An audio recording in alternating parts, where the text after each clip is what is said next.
Gloria al Señor.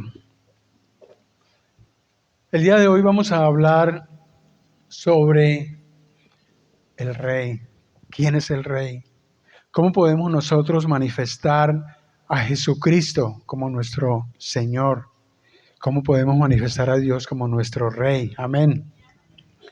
Se cuenta de dos jovencitos que eran muy parecidos entre ellos. Y el uno era el príncipe y el otro era un mendigo, una persona que se levantó en la calle, que se crió en la calle. Y estas dos personas tenían algo en particular. El rey allá en el palacio y el homeless o la persona sin hogar en la calle, pero su rostro era muy parecido. Eran como dos gotas de agua, el uno con el otro. Y la cosa es que el príncipe sale un día solo, decide el príncipe recorrer las calles y se le escapa a los guardias, pasa por un lado de ellos y se va, pero se pierde entre la multitud, se pierde entre las calles y no sabe cómo regresar. Y obviamente salen los guardias buscándolo y dice, pero ¿dónde está el príncipe? Salen a buscarlo y no lo encuentran. Y se encuentran con el niño homeless que está allá sentadito en una esquina esperando con una tarrito pidiendo a las personas que pasen por su lado para que le den una moneda. Entonces lo confunden y dicen, oh, aquí está, ya lo encontramos, y que lo agarran y se lo llevan para el palacio. Y claro, el niño pues estaba asustado, él no se atrevía a protestar, no se atrevía a decir nada, estaba asustado pero callado. Y lo metieron allá, lo bañaron porque lo vieron muy sucio, dije, pues ya lleva perdido como 2 o 3 días, no lo podíamos encontrar y pues es natural que esté en esas condiciones. Lo bañan, lo visten, le ponen sus joyas, le ponen su vestido y el niño callado, escuchando nomás. Él está un poco confundido, pero él no opone ninguna resistencia. Mientras tanto, el príncipe, el verdadero príncipe, vaga por las calles y preguntando, ¿dónde queda el palacio? Y claro, las personas que lo veían preguntando dónde queda el palacio se burlaban de él y decían, pero ¿y ese dónde se robó esas ropas? Porque está preguntando por dónde queda el palacio. Porque no creían que, es que yo soy el hijo del rey. Ja, ja, ja. Se reían de él y pues obviamente lo confundían porque no encontraban en él una razón para ser el rey o porque estaba por ahí perdido, sin guardias, solo. Así que el joven, mientras tanto, es atendido en el palacio, como dije, lo visten, empiezan a darle educación privada, tenía que asistir a sus clases. Y obviamente el niño, como dije, no ponía ninguna resistencia, él simplemente dejaba que lo bañaran, dejaba que lo vistieran, dejaba que le pusieran joyas. Y así, nada de eso lo incomodaba. La historia puede conllevar a 4 preguntas interesantes. La primera de ellas es, ¿qué puede ser más fácil? ¿Que un príncipe asuma el rol de una persona que vive en la calle? ¿O que una persona que vive en la calle asuma el rol de príncipe y termine en el palacio, recibiendo todas las atenciones de un rey, de un príncipe en este caso? Imaginemos que el príncipe quiere experimentar la manera como vive una persona en la calle. Imaginemos que él quiere asumir la posición de un príncipe. El príncipe podrá conseguir las ropas, podrá tener las joyas, podrá tener la educación, la actitud, el comportamiento de una persona educada. Obviamente que sí. Pero ahora, si es una persona que vive en la calle, que creció en la calle, ¿podrá esa persona conseguir las joyas, la ropa, la educación, los modales que lo atestiguen como príncipe? Es imposible, es muy difícil, realmente. El ejemplo nos lleva a la siguiente pregunta. ¿Qué es más fácil, que un hombre se haga Dios o que Dios se haga hombre? Recordemos que Adán y Eva quisieron ser como Dios y les fue muy mal. No pudieron hacerla. Les fue muy mal a Adán y Eva, escuchando la voz de el enemigo diciéndole, ¿quieren ustedes ser como Dios? Es bien fácil, ¿sí? Y les fue muy mal, salieron echados, porque es imposible para el ser humano adquirir esas características del ser divino. Es imposible para el ser humano constituirse en alguien omnipresente, omnisciente, alguien eterno. Especialmente romper la barrera entre lo humano y lo divino. Le sería imposible. ¿Puede Dios hacerse hombre? Ya lo hizo. Dios, utilizando todo su poder, toda su sabiduría, se hizo hombre. Juan 1:14 leemos lo siguiente. Juan, y aquel verbo fue hecho carne y habitó entre nosotros, y vimos su gloria como del unigénito del Padre, lleno de gracia y de verdad. Es posible que el hombre humilde de la historia sea eventualmente delatado, sea encontrado como un impostor, no solamente porque sus modales son toscos, no solamente porque su manera de hablar lo delata ante los demás. Sin embargo, si en vez de ser alguien a quien se forzó a ser parte del reino, hubiese sido alguien a quien el rey decidió adoptar, entonces hay una gran diferencia. Si por ende el rey hubiera anunciado que viene alguien que es invitado al trono, que es invitado al séquito, pues obviamente hay una gran diferencia, porque no se va a aparecer de la noche a la mañana, de un momento a otro, dentro del séquito, a ser parte de todas las personas que están allí. Los modales del muchacho eran naturales y solo necesitaría que se le diera la educación apropiada. A diferencia del joven de la historia, recordemos, Jesucristo fue anunciado. Nosotros encontramos que en la Biblia que tenemos varios pasajes que nos dicen que Jesucristo fue anunciado. Por ejemplo, el caso de la encarnación como Dios, como hombre. Miremos en Lucas 1, capítulo 1, verso 31 al 33, cuando el ángel Gabriel se le apareció a María y le dice, concebirás en tu vientre y darás a luz un hijo, y llamarás su nombre Jesús. Este será grande y será llamado Hijo del Altísimo. Y el Señor Dios le dará el trono de David, su padre, y reinará sobre la casa de Jacob para siempre, y su reino no tendrá fin.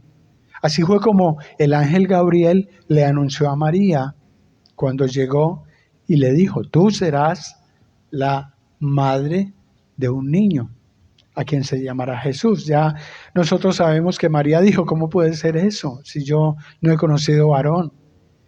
Entonces el ángel le dijo, porque será del Espíritu Santo.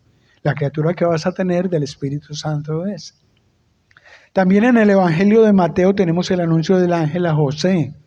Mateo, si miran en sus Biblias, Mateo capítulo 1, versos 20 al 21, dice lo siguiente. Un ángel del Señor le apareció en sueños y le dijo, José, hijo de David, no temas recibir a María, tu mujer, porque lo que en ella es engendrado del Espíritu Santo es. Y dará a luz un hijo y llamará su nombre Jesús, porque él salvará a su pueblo de sus pecados. En el libro de Juan leemos sobre un hombre humilde, que bautizaba en el río Jordán.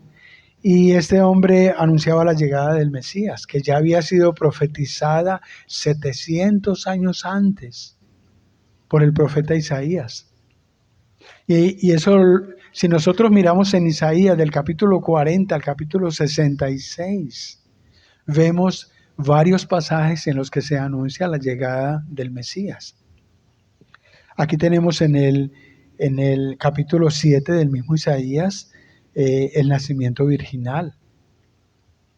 En el capítulo 7 de Isaías también leemos cómo se describe el nacimiento de Jesucristo a través de una virgen. En Juan, capítulo 1, versículos 6 al 9, leemos lo siguiente.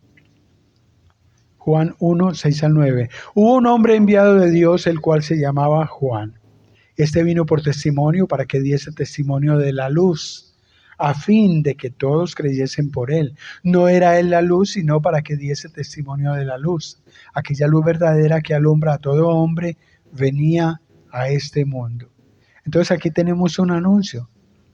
Primero el anuncio a María, después el anuncio, primero el anuncio a través de Isaías, luego viene en el Nuevo Testamento el anuncio a María, el anuncio a José, y aquí tenemos el anuncio de parte de Juan el Bautista.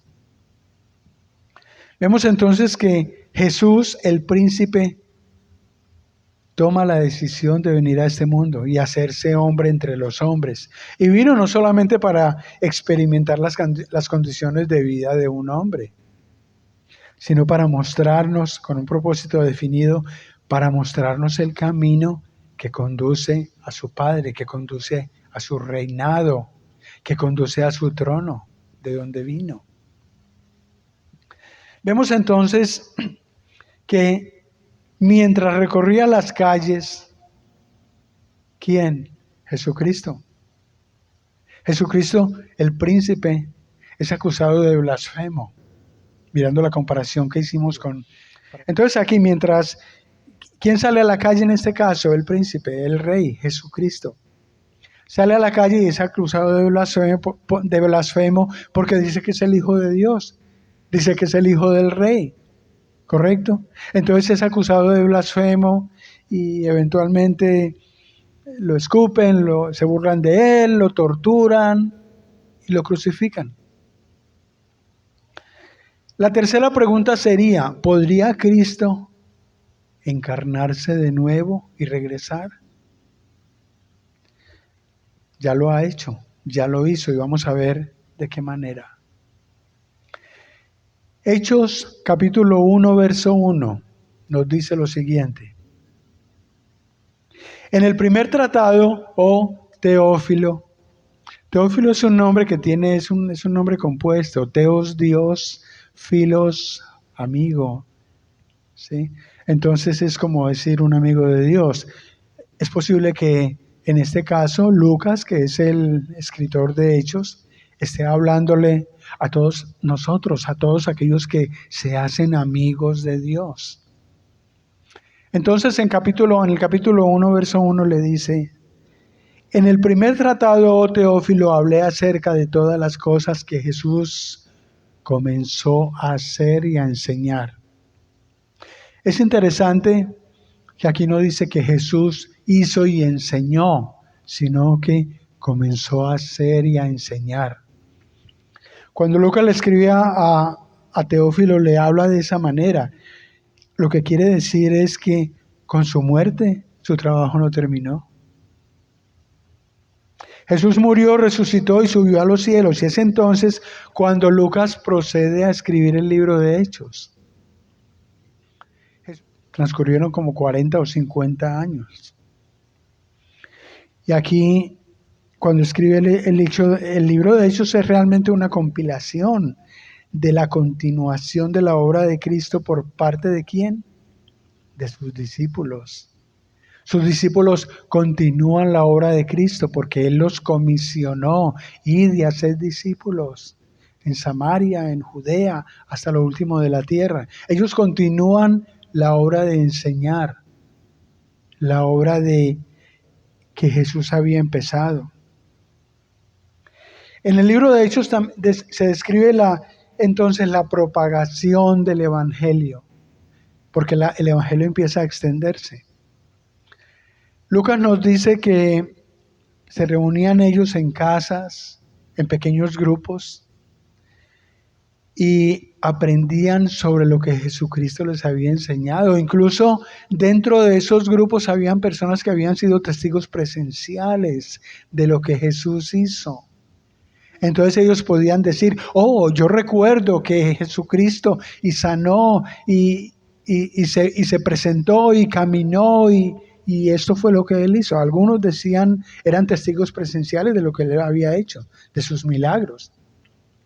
Leemos en el capítulo 1, en el mismo capítulo 1 de Hechos, en el verso 15. En aquellos días, Pedro se levantó en medio de los hermanos y los reunidos eran como 120 en número. Esas 120 personas, sumados a todos los que se iban adheriendo al Evangelio, que se iban convirtiendo, se fueron regando por todo el mundo para constituir por generaciones las iglesias de las que hoy nosotros hacemos parte. Cada uno de ellos, cuando se reunían, tengamos en cuenta esto, recibían al Espíritu Santo. Porque Jesucristo mismo lo dijo, donde 2 o 3 están reunidos en mi nombre, yo estoy en medio de ellos. O sea que ellos se hacían partícipes de la promesa del Espíritu Santo. Se hacían partícipes de ese Espíritu que ahora a través de ellos hablaba, se movía. Ejecutaban ellos la obra del Señor, continuaban enseñando y por eso se reunían en su nombre. Era la plenitud de la cual habló Pablo en Efesios al referirse a la razón por la cual doblaba sus rodillas. Miren lo que dice en Efesios 3, 16 al 19.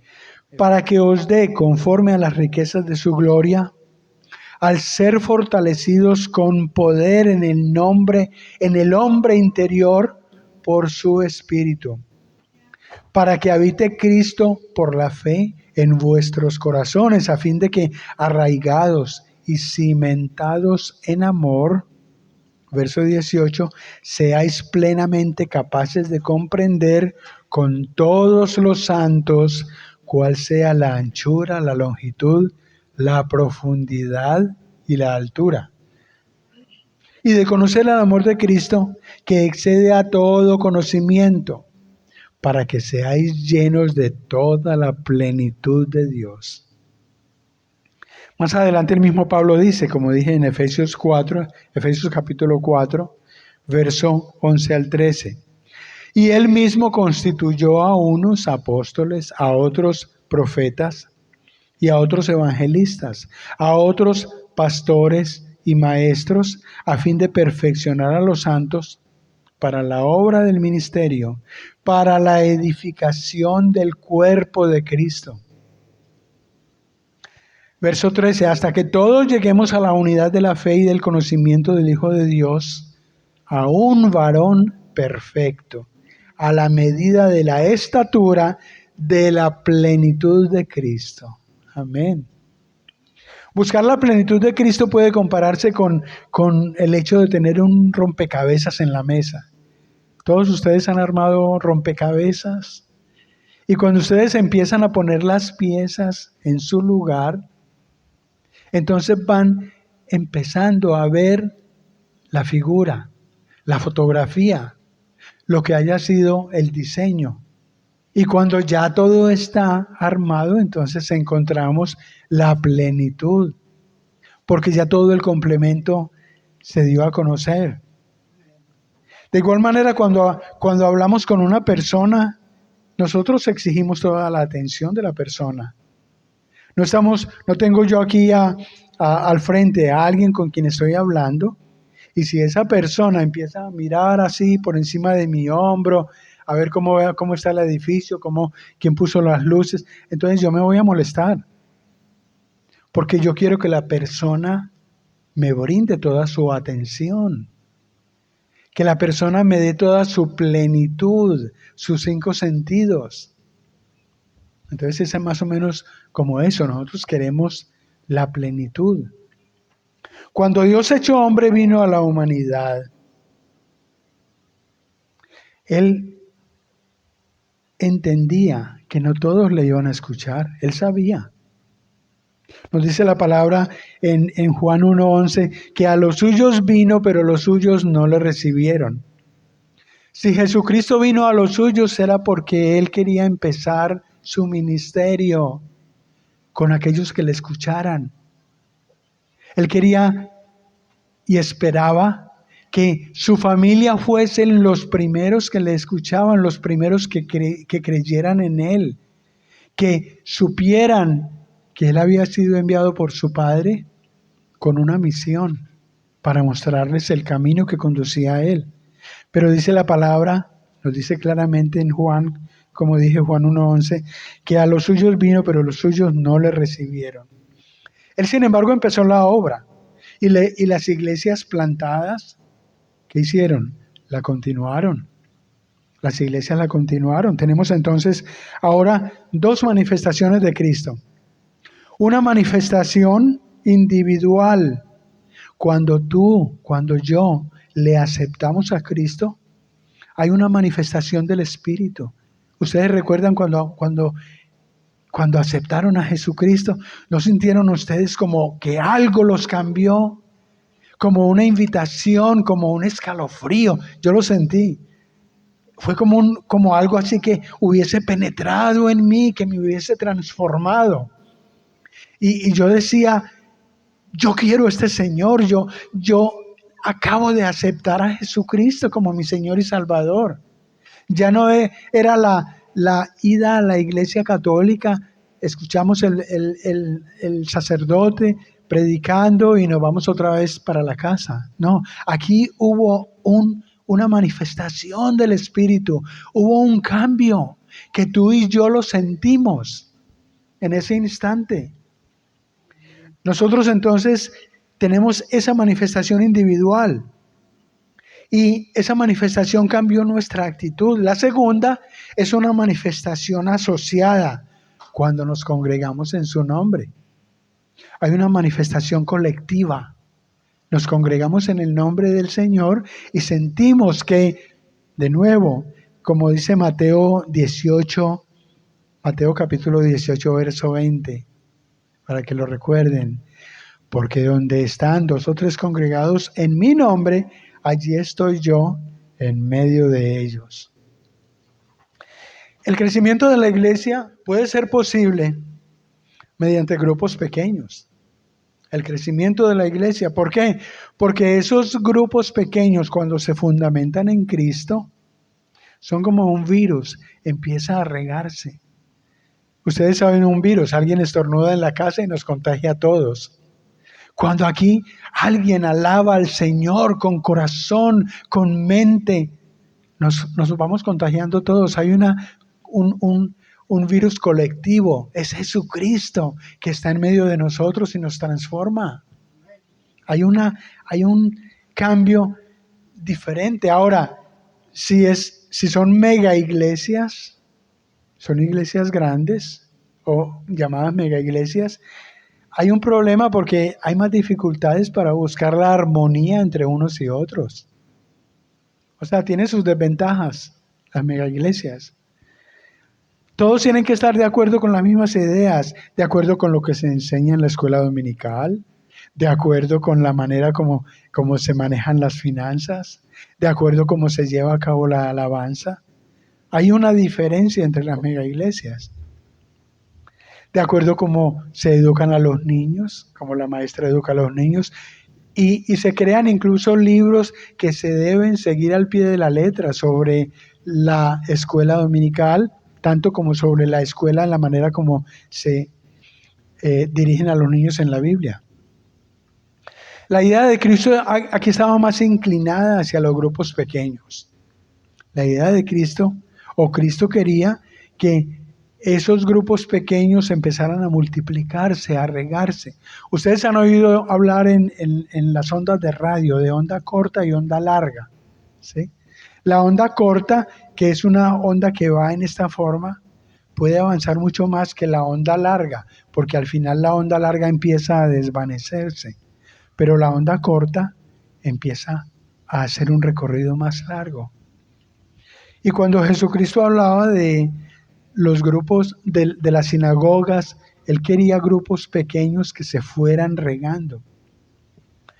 Si tienes el mismo sentir ahora, si tienes el mismo sentir en una iglesia grande y esos grupos se distribuyen de la misma manera que los grupos pequeños, pues hay una expansión de la iglesia que va a abarcar muchas más personas. O sea, no estoy criticando de ninguna manera a las megachurches, a las mega iglesias. Siempre que exista la plenitud de Cristo, siempre que nadie se desvíe del propósito principal que es Cristo, unas y otras van a lograr llevar el Evangelio, van a cumplir con el propósito de expandir. A veces la constitución de los grupos grandes conlleva entonces a desviaciones que Dios no aprueba. Vemos los casos en los que se crean divisiones. Un grupito opina que se deben llevar a cabo actividades para el sostenimiento de la iglesia a través de venta de comida, a través de las ventas de garaje. Otro grupo dice que el crecimiento de la iglesia puede hacerse con ofrendas y compromisos de cada uno de los miembros, ofrendas que van a ser, esto lo vi yo en algunas iglesias anteriores, sin mencionar nombres, en los que pasan una tarjeta y el miembro de la iglesia se compromete por todo el año a cumplir con una cuota, 10, 20, $50,000, $100,000 por año. Y es una de las maneras como hacen el incremento de la iglesia o el crecimiento de la iglesia. Otros opinan que debe haber un salario para el pastor a fin de que no esté tan dedicado a su trabajo y se dedique más al ministerio. Como dije, son grupos de opinión que se van creando en la iglesia.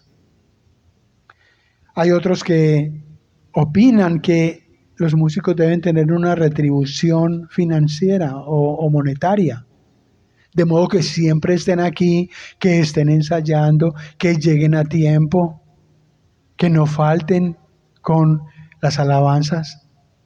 Hay grupos que dentro de la iglesia toman esa opinión y en una reunión de líderes se exponen y dicen, bueno, pues yo creo que es conveniente para que no haya el problema de que a veces se van o que están cantando en otra iglesia o que tienen diferentes horarios. ¿Me explico? Otros deciden que los servicios se deben incrementar, que deben haber incluso servicios todos los días. A las 7 de la noche debe haber un servicio, pero de nuevo, son opiniones que se van formando dentro de la iglesia, dentro de la congregación. Pero aquí hay un problema.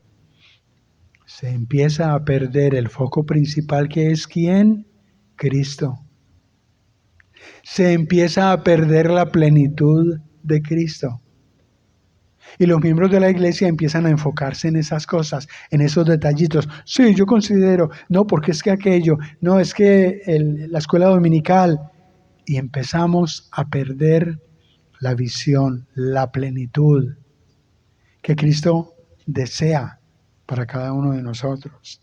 Cristo debe constituir para que la iglesia pueda crecer en espíritu y la iglesia pueda crecer en verdad. La cuarta pregunta sería, ¿estaríamos dispuestos a sacrificar tiempo, familia y trabajo para crear esa plenitud, para formar parte de la iglesia constituyendo el cuerpo de Cristo? Es complicado, el requisito esencial sería la muerte. Sí, porque hay dos conceptos de muerte, el cultural, que es el concepto en el que el cuerpo deja de funcionar y todo termina para la persona. Ese sería el concepto de muerte, que es el concepto popular. La familia opta por comprarse un osario y conservar los huesos en él por muchos años, o decide cremar a la persona que muere, y toma las cenizas, se pone un poquito de las cenizas ahí encima de la chimenea. Es la muerte cultural, la muerte estándar. El segundo concepto es el que nos presenta el Evangelio de Juan, cuando unos griegos buscan a Jesús y Juan y Felipe van y se lo dicen. Mira, hay unos griegos que te están buscando. Juan capítulo 12, 23 y 24. Jesús les respondió diciendo, ha llegado la hora para que el Hijo del Hombre sea glorificado. De cierto os digo, que si el grano de trigo no cae en la tierra y muere, queda solo, pero si muere, lleva mucho fruto. El ejemplo de Jesucristo nos presenta una espiga que exhibe orgullosa su fruto. ¿Ustedes han visto alguna vez una espiga? Pero si han visto, por ejemplo, una planta de maíz, ¿sí? La planta de maíz se parece mucho a la espiga, solo que es más delgadita, pero está llena de granitos hacia los lados. La planta debe morir, caer al piso, y cuando cae al piso, todas esas semillitas crean nuevas espigas. Por eso Jesucristo la pone como un ejemplo. La semilla que ha caído muere, pero se reproduce y crea mucho, un campo lleno de espigas, mucho fruto. Luego en los siguientes 2 versículos se explica que nos es necesario morir para el mundo si queremos vivir para Cristo. ¿Qué es morir para el mundo? Ya hemos estudiado en otras clases, morir para el mundo es morir para los placeres, morir para el dinero, morir para todos aquellos cosas que nosotros hemos creado como dioses. Sí, eso es morir para el mundo. Dejar a un lado todo eso. Juan capítulo 12, versículos 25 y 26 nos dice, el que ama su vida la perderá, y el que aborrece su vida en este mundo para vida eterna la guardará. Si alguno me sirve, sígame. Si alguno me sirve, sígame. Y donde yo estuviere, allí también estará mi servidor. Qué bien. Si alguno me sirviere, mi Padre le honrará. Amén. Mi abuelo paterno, quiero comentarles esta manera de testimonio, a él le gustaba domar caballos, mi abuelo paterno. Y tenía sus caballos allá en el corral. Y yo en esa época tenía 9 añitos. Tenía 9 años cuando mi abuelo paterno hacía esto. Pero adivinen qué, él me llevaba a que le ayudara a domar los caballos. Entonces ponía el caballo así en la mitad del corral con una cuerda y yo tenía que llevar el caballo. Y a veces el caballo brincaba y corría porque yo lo estaba domando para que caminara más despacio. Era mi trabajo. Pues un día de esos el caballo se saltó a correr y brincó de un lado al otro y me pasó por encima. Ahí estaba mi abuelo, era mi abuelo paterno, ahí estaba mi abuelo corriendo a ver qué me había pasado. Estuve en eso, yo me recuperaba y bueno, y seguía otra vez domando los caballos. Mi abuelo murió y yo regresé cuando yo tenía como 12, 13 años a mi pueblo, que era Urrao. Yo soy de Urrao. No sé, ¿ustedes han oído mencionar a Urrao? Ustedes que son colombianos. Es un pueblo de Antioquia. Queda 6 horas en bus de Antioquia. Digo, de Medellín. Y yo regresé con un primo que era muy amigo de la familia. Y él conoció a mi papá. Ya era una persona grande y él conoció a mi papá. Cuando mi papá murió, yo tenía apenas 8 meses en el estómago de mi mamá. O sea que nunca lo conocí. Mi mamá estaba en embarazo cuando a mi papá lo asesinaron. Las guerrillas, justamente. Y entonces él me llevó a un lugar, era un restaurante grande, era más bien como una tienda-restaurante, de esas que vemos aquí estilo La Michoacana. Y ahí estaban sus amigos reunidos y tenían sus caballos, porque recuerden, era un pueblo y entonces ponían los caballos afuera. Ellos regularmente venían de sus ranchos. Y cuando yo llegué, entonces dice mi primo, miren a quién les traigo, a Rodrigo. Y ellos algunos, como dije, conocieron a mi papá y decían, es el hijo de Rodrigo, mire, es bien parecido a él. Pero usted no estuvo entrenado por su abuelo, que era un gran domador aquí reconocido en todo el pueblo, domador de caballos. Oh, sí, sí, cómo no, yo decía todo tímido. Pues entonces venga que yo a que se suba en mi caballo, me dice uno de ellos. Y pues yo me sentía asustado, pero yo sabía montar el caballo, porque había sido entrenado por mi abuelo. Ya hacía años, alrededor de 3 años estuve en esas. Yo regresé a Medellín y luego regresar aquí y que me digan que me subo en el caballo, pues yo como todo un héroe me subí en el caballo y le di una vuelta, todo galope en el caballo y todos eran aplaudiéndome, wow. Y eso lo traigo a colación porque es importante. Yo me sentía muy bien porque había sido entrenado. Y es que cuando uno está bien entrenado en la palabra, uno puede salir y hablar de la palabra, uno puede evangelizar a los demás, uno puede llevar la palabra con denuedo, porque uno sabe de quién está hablando, uno sabe quién es la persona que me ha entrenado. Y a través de la Biblia nosotros llegamos aquí para ser entrenados, para conocer la verdad, para entender que a través de la palabra, como nos dice Juan 32:3 creo, y la verdad os hará, conoceréis la verdad y la verdad os hará libres. Nosotros llegamos aquí para prepararnos. La preparación que nosotros recibimos aquí durante la escuela dominical, durante el mensaje, hablando con los hermanos, es vital para nosotros conocer que hay una semilla que debe germinar en cada uno de nosotros. Porque cuando nosotros llegamos a Cristo, nosotros morimos al mundo y estamos aquí con ese propósito de servirle a Él, de amarle, de honrarle, de mostrarlo, mostrar a Jesucristo a través de nuestras acciones, mostrar a Jesucristo a través de nuestra disciplina, nuestra obediencia. Volviendo al caso del príncipe, cuando la persona que ya tiene una preparación empieza a mostrar con su actitud, con su educación, con la forma de ayudarle a los demás, con la forma de tratar a los demás, que es un príncipe, la gente empieza a creerle. La gente empieza a tratarle con respeto. Y nosotros como hijos de el Altísimo empezamos a recibir respeto. Porque lo exigimos con nuestra actitud, no con nuestras palabras. Segunda de Timoteo 2:15 nos dice, Segunda de Timoteo capítulo 2 verso 15,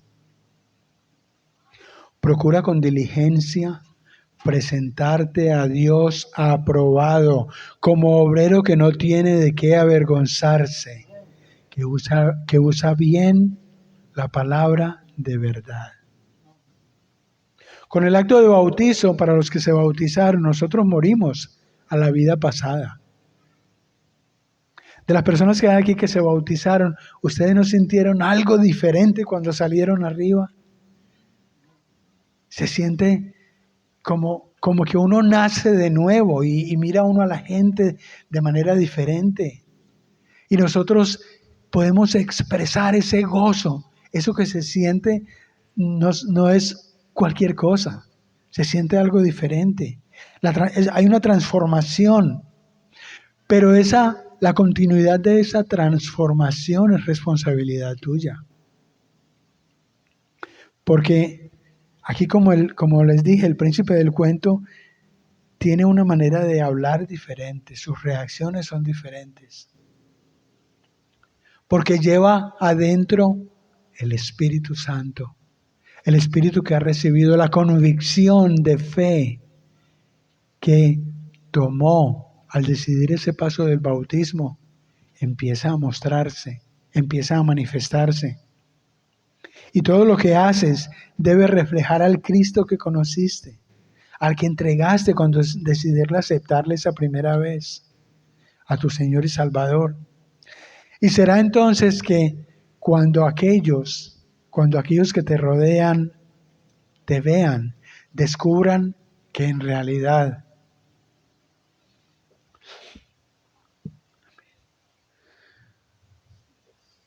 que si tú has afirmado ser el Hijo del Rey, en realidad lo eres.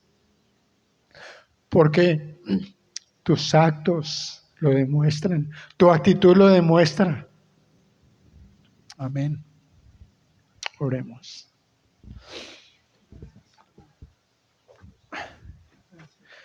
Señor, te damos gracias por tu palabra.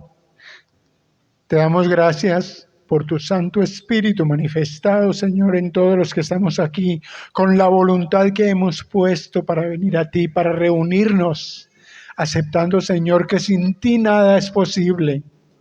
Porque tú eres el camino, tú eres la verdad, tú eres la vida. Y lo que nosotros hemos recibido es, a través de tu palabra, es la convicción de que somos tus hijos, de que somos hijos del Rey, de que tú nos has creado con un propósito. Y queremos que esa manifestación sea llevada hasta lo último de la tierra, que sea llevada, que sea pregonada entre nuestras familias, entre nuestros vecinos, entre nuestros compañeros de trabajo, entre nuestros compañeros de estudio.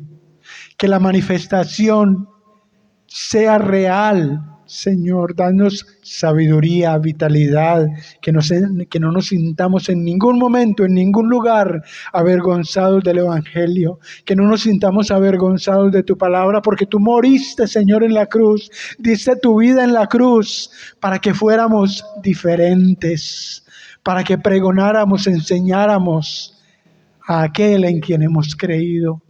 Gracias, Padre, por permitirnos estar aquí y porque hemos recibido tu palabra como un tesoro que nos has dado, Señor, a través de este mensaje.